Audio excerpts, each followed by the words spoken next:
Olabisi was a young lady who was never satisfied with what she had. No matter how much she received, she always wanted more. Her greed drove her to seek out things that didn't belong to her. She worked hard, but spent her money carelessly, always wanting the best clothes, the best food, and attention from men. One day, she noticed her landlord, Tobiso, a wealthy man with a big house. She knew he had a wife, but that didn't stop her. Her desire for more made her start an affair with Tobiso, thinking she could gain even more from him. Olabisi thought she was clever and that no one would ever find out about her affair. What she didn't know was that Tobiso's wife, Wumi, was not an ordinary woman. Wumi was a chief priestess, known for her powerful and mysterious ways. She had eyes everywhere, and it didn't take long before she discovered her husband's betrayal. Wumi was furious when she learned that her husband was sneaking around with Olabisi. She was determined to teach Olabisi a lesson that she would never forget. Wumi set a plan in motion. She tracked down the hotel where Olabisi and Tobiso met for their secret meetings. Using her connections, she bribed the cleaner at the hotel to steal the bedsheet they had used. The cleaner did as she was told, bringing the sheet to Wumi. With the bedsheet in hand, Wumi performed a powerful curse. She cursed Olabisi to grow 2 goat horns on her head, symbolizing her greed and stubbornness. The curse was sealed, and there was no turning back. That night, as Olabisi slept peacefully, something strange began to happen. She felt her head becoming heavy, and she woke up feeling an odd pressure. As she touched her head, she screamed in shock. There were 2 hard horns growing out of her head. She couldn't understand what was happening. Terrified and confused, she tried to break the horns, but they wouldn't budge. She covered her head with a scarf, hoping no one would notice. The next day, Olabisi was desperate. She needed answers and hoped that someone in the village could help her. She traveled to a distant village to visit a chief priest, a wise man known for his spiritual knowledge. When Olabisi arrived, the priest looked deep into his calabash, a magical bowl that revealed secrets. He frowned and told Olabisi that she had earned the curse through her greed and selfishness. He warned her that there was no cure and that she would have to live with the horns for the rest of her life. Devastated by the chief priest's words, Olabisi knew she couldn't stay in her village any longer. People would eventually notice her horns, and she would be humiliated. So she packed her things and left in the middle of the night, traveling far away to the village of Kutima. In Kutima, she found a small, quiet house to rent. She lived quietly, only coming out at night to avoid anyone seeing her. She got a job as a cleaner, working during the night when no one was around to question her strange appearance. Olabisi tried her best to live a normal life, even with her terrible secret. She shopped for food at the night market, where she could blend into the shadows. One night, she met Nupisa, a kind woman who sold food and meat at the market. Nupisa was a single mother of 3 and often kept to herself. Despite this, she took a liking to Olabisi and always saved her the best cuts of meat. Over time, the 2 women became friends, though Olabisi always kept her head covered, even around Nupisa. Nupisa found Olabisi's constant head covering strange. Even on the hottest nights, Olabisi never removed her scarf and hat. One evening, as they sat in Nupisa's stall eating dinner, Nupisa teased her friend, asking why she always covered her head. "Do you have no hair? Is that why you wear that scarf and hat?" Nupisa joked. "Olabisi, caught off guard, laughed nervously and said, "It's just my fashion. I like it this way." Nupisa found the answer odd, but decided not to push the matter further. One evening, after a long hot day, Olabisi felt overwhelmed by the heat under her scarf and hat. She went to the river to fetch water and decided to take a quick swim to cool off. She looked around, making sure no one was nearby. Confident that she was alone, she removed her scarf and hat, revealing the horns she had hidden for so long. As she swam, she felt a rare sense of freedom, but that feeling was short-lived. As Olabisi swam, she heard voices approaching the river. She turned around and to her horror saw Nupisa and her children coming to fetch water. Olabisi panicked and tried to hide, but it was too late.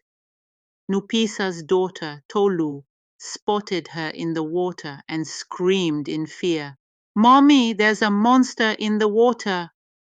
Nupisa rushed to see what was happening, and there, standing in the water, was Olabisi, her horns fully visible. Nupisa stared in shock as she saw Olabisi's horns. Olabisi, trembling with fear and shame, began to cry. "Please, Nupisa, let me explain," she pleaded. Nupisa, still in disbelief, slowly approached her friend, trying to calm her frightened children. "What happened to you?" she asked softly. Olabisi wiped her tears and told Nupisa everything about her affair with Tobiso, the curse laid by his wife, and how she had been hiding in Kutima to escape the shame. Nupisa listened in silence, feeling a mixture of pity and fear for her friend. After hearing Olabisi's story, Nupisa promised to keep her secret. "I won't tell anyone," she said, though she still felt unsettled by the sight of the horns. She scolded her children, warning them never to speak of what they had seen to anyone.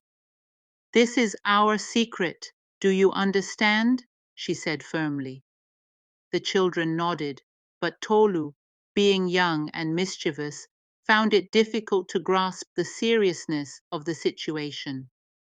Despite Nupisa's efforts, Olabisi couldn't shake the feeling that her secret might not stay hidden forever. In the months that followed, Olabisi and Nupisa's friendship grew stronger. Olabisi continued to live her quiet life, shopping at the night market and working her job as a cleaner. She was careful to always cover her head, even though the weight of the horns made it difficult. Nupisa, despite her initial fear, remained kind and supportive, bringing Olabisi food from the market and inviting her to her stall for dinner.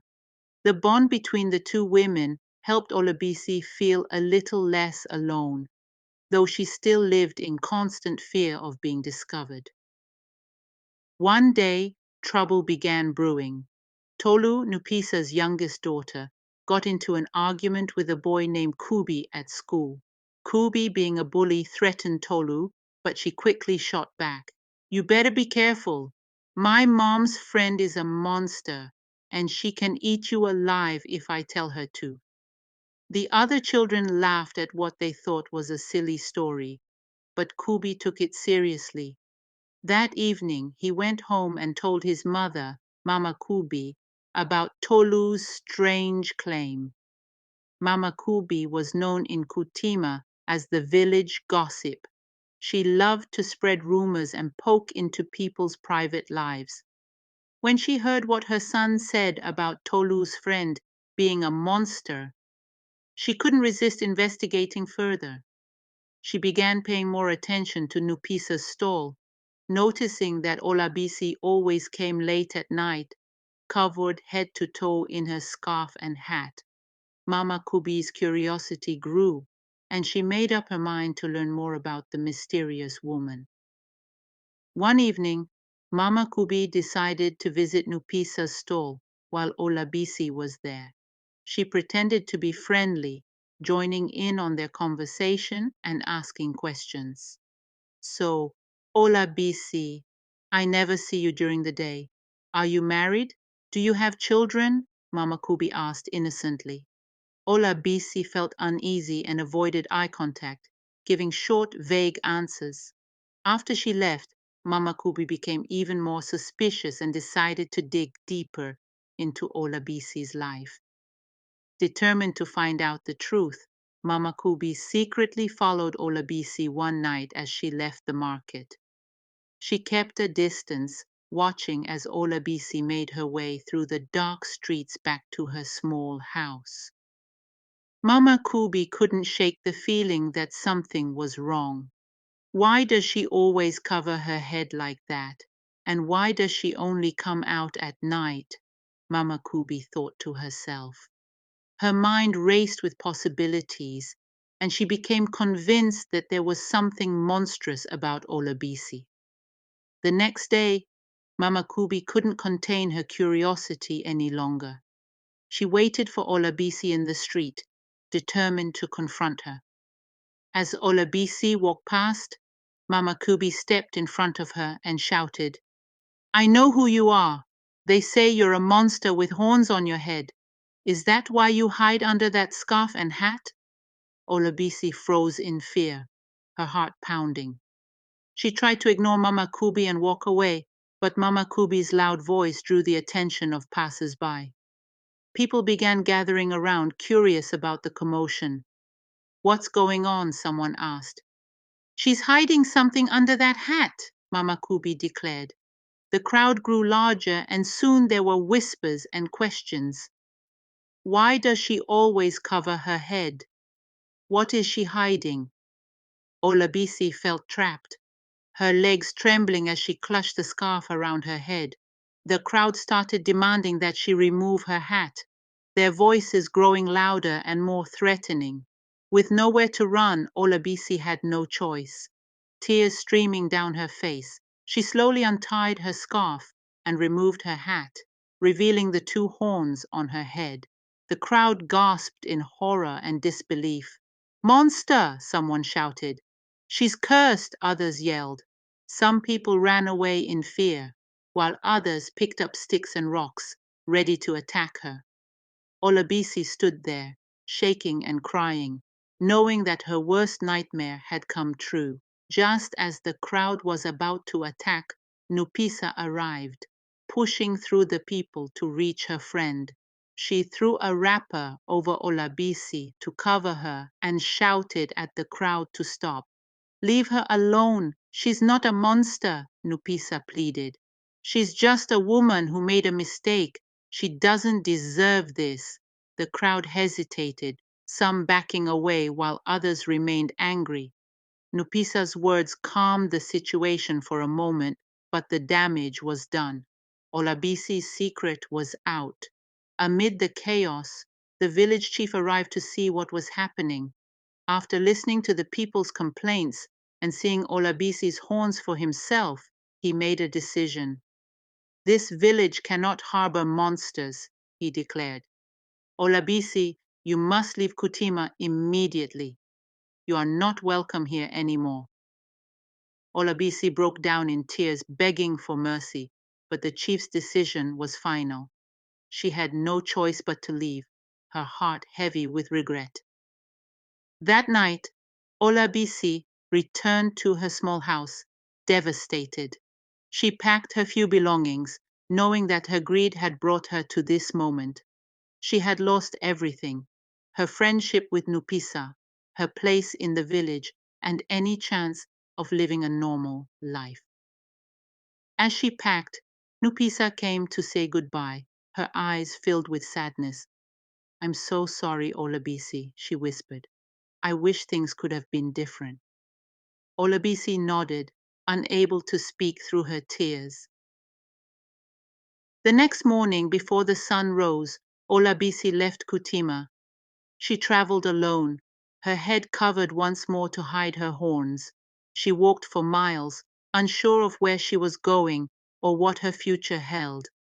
All she knew was that she could never stay in one place for long. People would always discover her secret, and she would always be forced to run. The road ahead seemed endless, and Olabisi felt the weight of her choices pressing down on her. Olabisi continued to move from village to village, never staying in one place for more than a few months. She lived a life of isolation, avoiding people as much as possible. Whenever someone became suspicious of her, she would pack her things and leave, starting the cycle all over again. Her once greedy desires had been replaced with fear and regret, but it was too late. The curse of the horns would follow her for the rest of her life. As the years passed, Olabisi became more and more lonely. She longed for companionship, for someone to talk to, but her horns kept her away from people. She had learned to live with the physical pain of the horns, but the emotional pain was unbearable. She missed the days when she could smile freely, laugh with friends, and live without fear. Now her life was filled with nothing but silence and solitude. One day, out of desperation, Olabisi visited another chief priest in a distant village. She hoped against all odds that this priest might have a solution to her curse. She told him her story, her voice shaking with emotion. The priest listened carefully and then looked into his calabash. "There is no cure for your curse," he said sadly. "It was placed on you because of your greed, and only you can bear its burden. You must live with it for the rest of your life." After hearing the priest's words, Olabisi spent many days reflecting on her past. She thought about the choices she had made, the people she had hurt, and the life she had lost because of her greed. She realized that if she had been content with what she had, she would never have fallen into this mess. But now it was too late. The horns on her head were a constant reminder of the consequences of her actions. For the rest of her days, Olabisi continued to move from place to place, never staying long enough to make friends or settle down. She had no home, no family, and no future. Her once vibrant spirit had been crushed by the weight of her mistakes.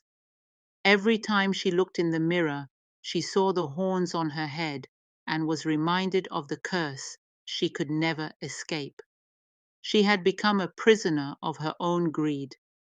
Olabisi's story serves as a powerful lesson about the dangers of greed and selfishness. Her desire for more led her down a dark path, and she paid the ultimate price. In the end, she lost everything: her freedom, her happiness, and her ability to live a normal life. The horns on her head were not just a curse, they were a symbol of the consequences of her actions. Olabisi's tale reminds us all to be grateful for what we have and to think carefully before making choices that could change our lives forever.